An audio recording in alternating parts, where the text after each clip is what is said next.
Ici, c'est Congolex TV. Au ligne information à solo.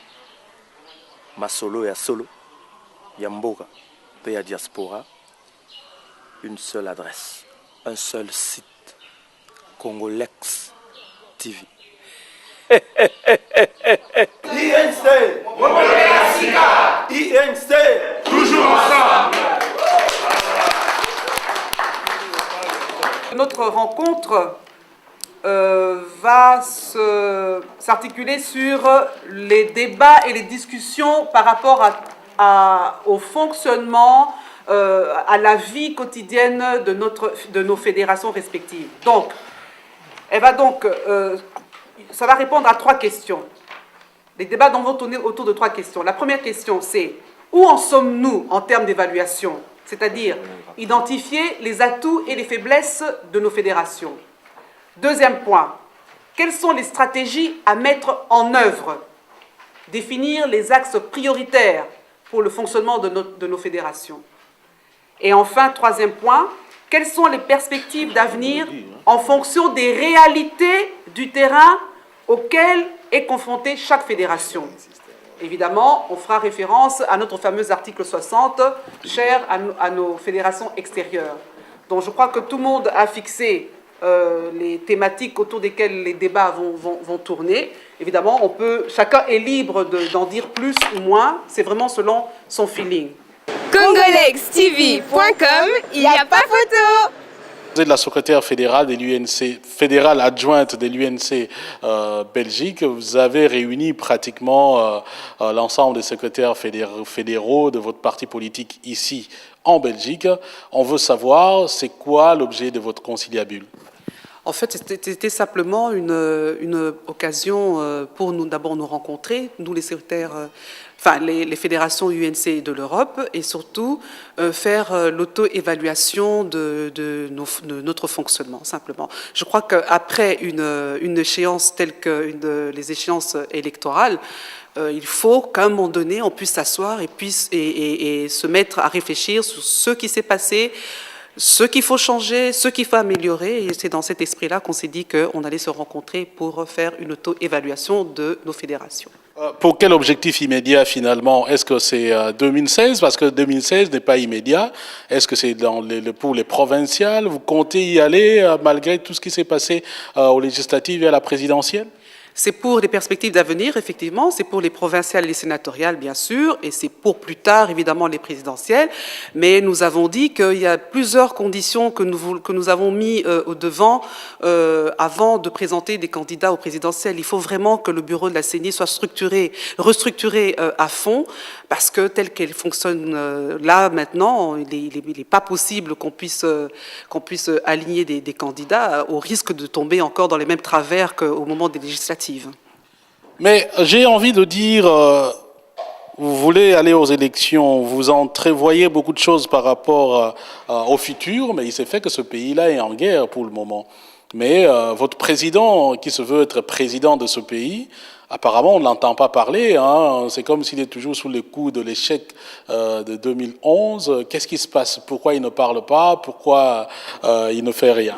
Mais non, c'est pas qu'il ne fait rien. Monsieur le Président, il est en train de réfléchir justement, parce qu'il ne peut pas non plus aller devant la télévision pour dire n'importe quoi. Il doit d'abord recevoir tous les éléments, savoir exactement ce qui se passe, même si on sait déjà ce qui se passe, pour pouvoir avoir la meilleure réponse à donner au peuple, pour apaiser la population par rapport à tout ce qui se passe. Donc c'est vrai qu'on a l'impression qu'on ne l'entend pas, mais ne vous en faites pas. Il y a des bureaux d'études justement pour essayer de remettre à l'écoute des gens, le meilleur apaisement, on va dire, par rapport à ce qui se passe à l'est de notre pays. Donc c'est ça.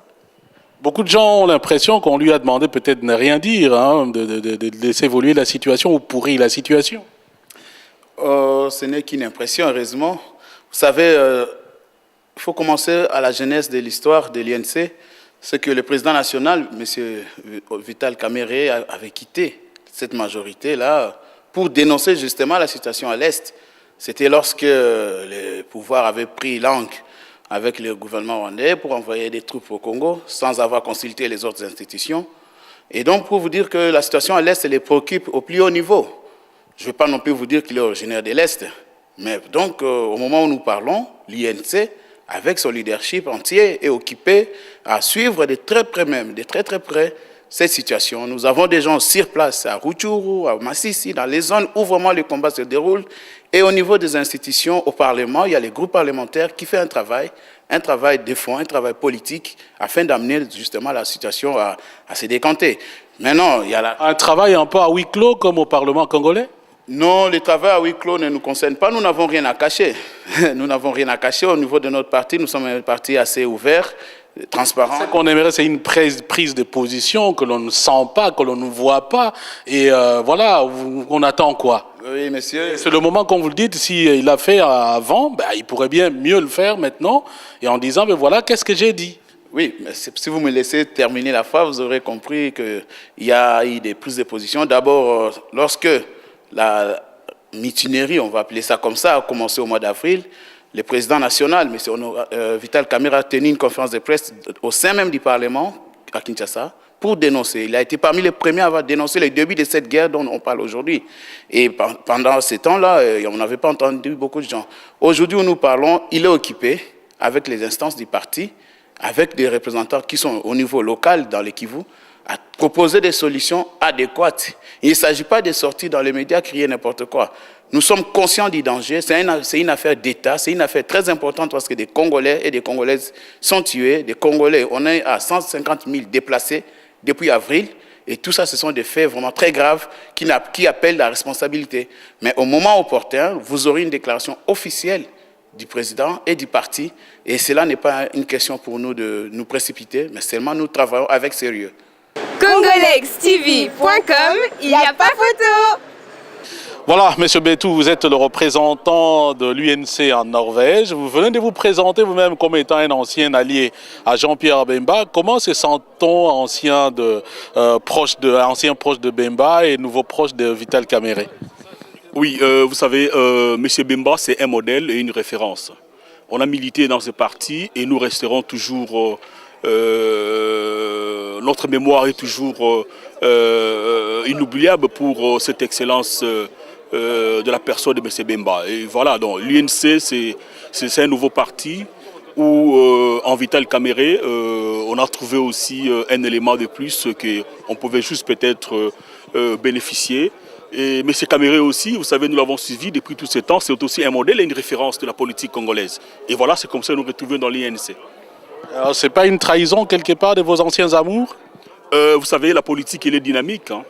La politique est dynamique, comme vous le savez. Mais je vous dis que non, le mouvement de libération du Congo, qui est l'MLC, ça fait partie de mon passé. Et c'est un passé qu'on a toujours, que je resterai toujours fidèle et inoubliable pour moi. Et voilà, donc, dire trahison, c'est traduire. Hein. Vous savez, je vous ai dit que M. Bemba, c'est un modèle et une référence. Et nous resterons à jamais les idées vers lui, voilà. Et alors vous êtes, comme je le disais, représentant de l'UNC en Norvège. En quoi consiste concrètement votre travail? Parce que selon ce qu'on a ouï dire, que vous êtes presque un singleton. Oui, vous savez, c'est ce que je essaie de parler dans mon intervention aujourd'hui. Donc, on a une structure du MLC Norvège. Mais dans cette structure, il y a M. Thierry Betou qui est là devant vous, devant votre micro, qui est désigné, c'est-à-dire nommé par le président national Vital Kamerhe. Et mon adjoint et le reste des comités, il y a un problème où que je demandais à la hiérarchie de prendre un peu de dispositions pour qu'on puisse signer toute ma structure que j'avais proposée il y a de cela plusieurs mois. Voilà. Et en guise de perspective en tant qu'homme politique dans l'UNC, que comptez-vous être, que comptez-vous devenir si vous apportez votre contribution pour le développement du parti? C'est qu'en retour, vous attendez quand même quelque chose. Et c'est quoi concrètement? Bon, vous savez, dans notre pays, il y a beaucoup à recommencer. Et c'est comme ça que non, dans l'UNC, quand on parle de Moupépé Sika, c'est-à-dire c'est un nouveau vent que M. Kamerhe a amené. Et pour nous, les MLC, c'est comme je vous ai dit, dans les élections qui vont venir l'année prochaine. Donc on a besoin qu'on ait beaucoup de gouverneurs, beaucoup de députés provinciaux, beaucoup de sénateurs, de bourgmestres, de maires de la ville. Et de là maintenant, nous essayons un peu de voir comment maintenant on peut attaquer des stratégies pour les élections de 2016. Parce que vous savez, actuellement, M. Vital Kamerhe, il est incontournable sur la scène politique congolaise. Et surtout dans l'opposition, bon, c'est un modèle, une référence, comme je l'ai dit, voilà. On aura peut-être l'occasion de faire une émission en long et en large. Ça veut dire que vous êtes candidat dans une des provinces, gouverneur, maire, je ne sais pas. Oui, je suis candidat dans la province du Kasaï occidental, dans les comptes de l'INC. Je suis d'abord candidat député et je sais, parce que ma base m'a toujours demandé de venir le plus tôt. Je suis en train de travailler sur ça. D'ailleurs, je vais de créer un ONG qui s'appelle Beclair, qui est le nom de mon fait père Maître Bétou. Le Beclair, c'est-à-dire Bétou Clément Robert. ONG Bétou Clément Robert, Beclair, le nom de mon fait père.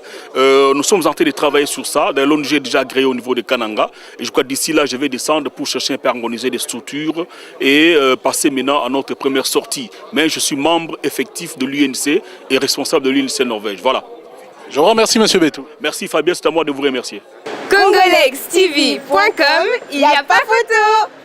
En ce qui concerne la santé de la fédération INC France, elle est au top, elle est au zénith. Tout va bien, j'assume l'intérim du fédéral.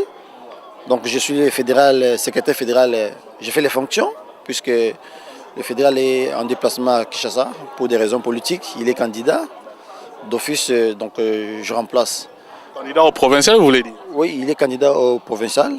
Donc moi je suis candidat au rien, je suis candidat à la fédération. Donc je suis avec la fédération, je tiens la fédération avec les bras de fer, tout marche bien, le moral des gens est au zénith, voilà, tout va bien.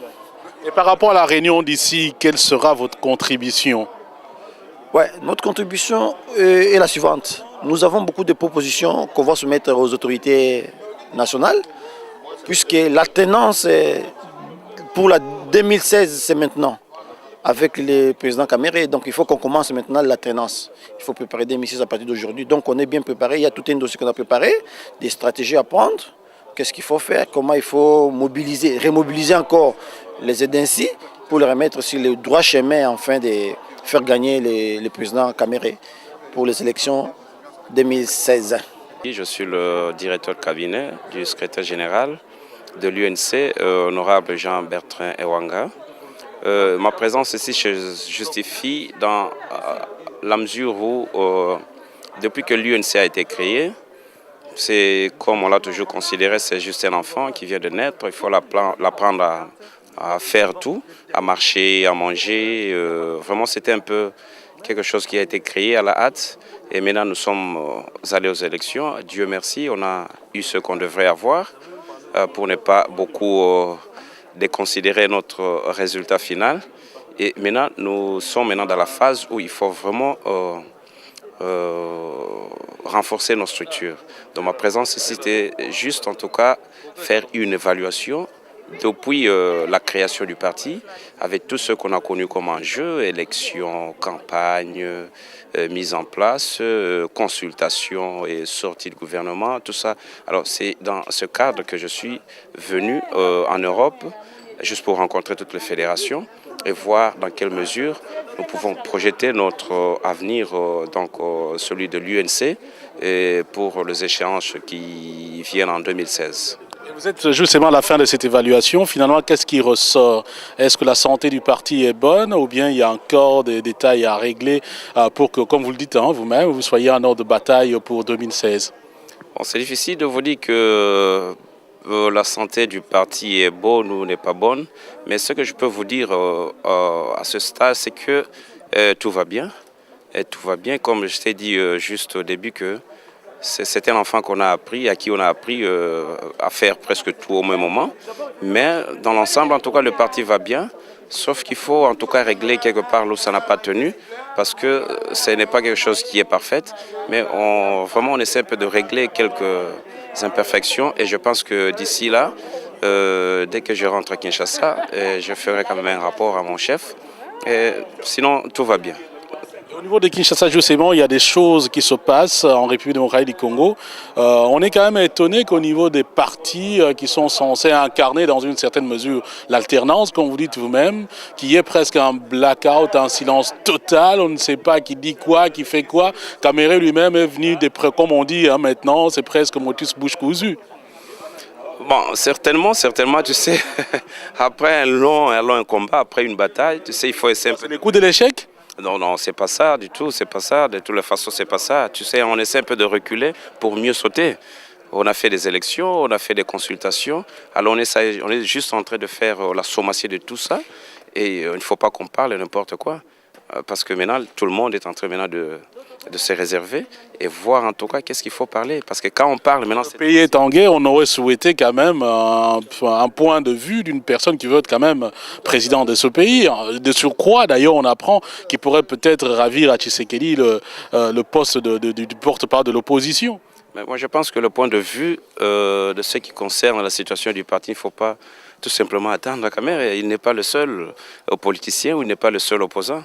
De toute façon, peut-être ce point de vue, il fallait du moins l'attendre beaucoup plus du gouvernement parce que c'est le gouvernement qui gère le pays au quotidien. Certainement, l'opposition a aussi une responsabilité et c'est ce qui est en train de se faire maintenant parce que je sais qu'après juste cette évaluation, cette étape d'évaluation, en tout cas, il y aura des déclarations qui seront faites vis-à-vis de la situation qui prévaut à l'est du pays.